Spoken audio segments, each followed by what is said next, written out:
Chère éducatrice, voici une nouvelle vidéo autour du thème « Les rituels à l'école maternelle ». Si vous aimez la vidéo, likez et partagez. Chère éducatrice, je vais commencer cette vidéo avec une info. Connaissez-vous quelques chiffres concernant l'évolution du langage chez l'enfant? L'enfant scolarisé en petite section acquiert à peu près 750 mots, entre noms, verbes et adjectifs. En moyenne section, il acquiert 1500 mots. Et en grande section, il acquiert 2500 mots.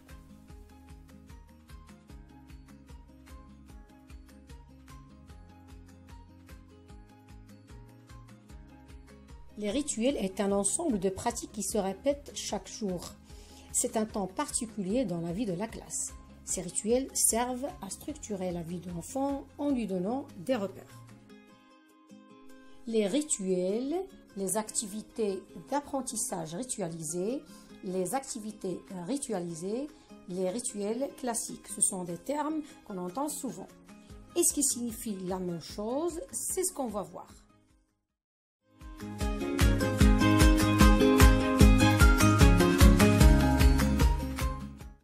Commençons par les rituels. Les rituels amènent les enfants à évoluer dans leurs compétences de communication. On a 4 types. Les rituels de politesse appelés micro-rituels, ce sont des rituels comportementaux et verbaux, comme les remerciements, les salutations. Il y a les rituels de transition, ce sont des rituels qui concernent par exemple le passage d'une activité à une autre. Il y a les rituels de passage, comme les anniversaires des élèves. Et quatrièmement, il y a des rituels culturels traditionnels.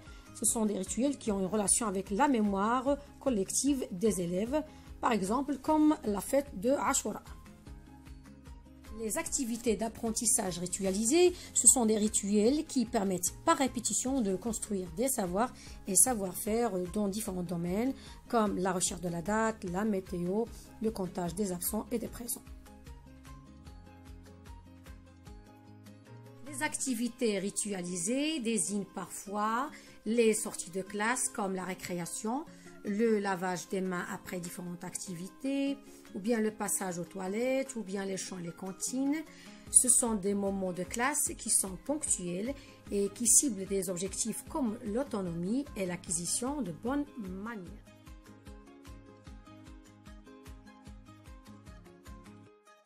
L'appel, la date, la météo, les saisons, les règles de classe sont appelés les rituels classiques ou bien les rituels traditionnels. Je vais vous en parler en détail dans cette vidéo. Ce sont les fonctions des rituels classiques. La première fonction est psychologique. Les moments des rituels favorisent l'expression et la confiance en soi. La deuxième fonction est se socialiser. L'enfant construit des règles de classe comme savoir écouter, attendre son tour et respecter les autres. La troisième fonction est cognitive. Les rituels permettent la construction des savoirs, des savoir-faire comme la numération, la structuration du temps, la discrimination visuelle. Les rituels sont caractérisés par la répétitivité, la régularité et l'évolution. Les rituels se font toujours après l'accueil et avant la séance de découverte. Leur durée varie entre 15 et 30 minutes selon l'âge et le niveau scolaire des élèves.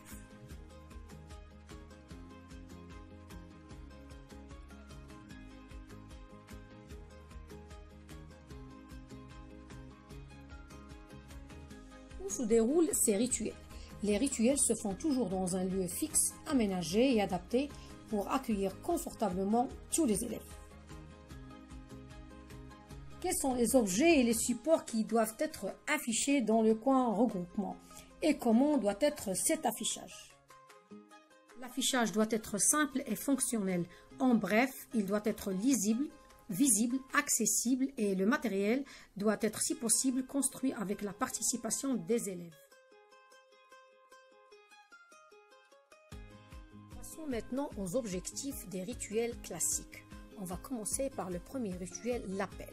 Ce rituel donne à l'enfant la représentation mentale du groupe auquel il appartient en reconnaissant les élèves présents et en évoquant les absents. Comme vous voyez sur cette image, chaque éducatrice a sa façon d'organiser ce rituel, soit en utilisant un tableau de présence, chaque enfant place son étiquette prénom au bon endroit. Ou bien en utilisant des tours, un cube par élève. Chacun doit placer son cube de présence. Ou bien en utilisant 3 paniers de différentes couleurs. Un pour les filles, le deuxième pour les garçons et le troisième pour les étiquettes des enfants absents.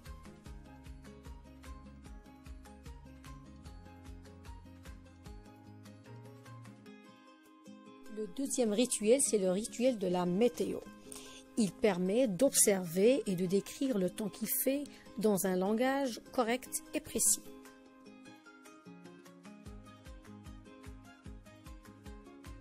Passons au rituel lié à la météo, les saisons. L'enfant est amené à connaître non seulement les saisons et leurs caractéristiques, mais aussi de repérer la saison de la période en cours, la saison antérieure et la saison suivante. Le 4e rituel est la date. Savoir la date du jour, ça veut dire connaître le nom du jour en cours. Le quantième, ça veut dire le jour chiffré, le mois et l'année. Pour un enfant en classe maternelle, cela est difficile au début.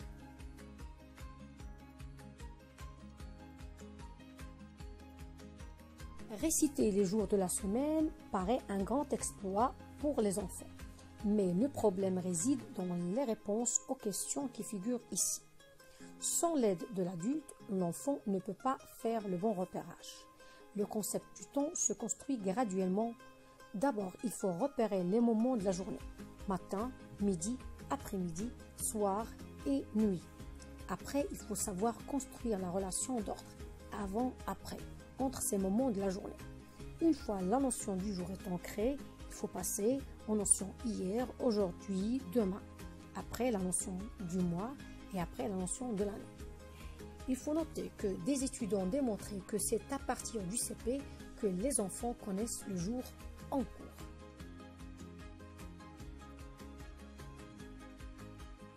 Quelles sont les étapes de déroulement des rituels? La première, c'est la présentation de la consigne. La deuxième, c'est l'exécution. La troisième, c'est l'évaluation. Et la quatrième, c'est la valorisation. Ce qu'on reproche aux rituels, c'est qu'ils sont lents et répétitifs et que pas tous les élèves y participent.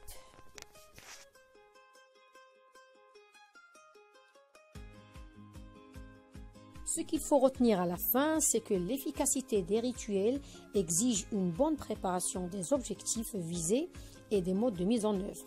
Il faut retenir aussi que l'évolution des rituels est liée non seulement à l'évolution socio-affective et cognitive de l'enfant, mais aussi aux évaluations régulières des acquis.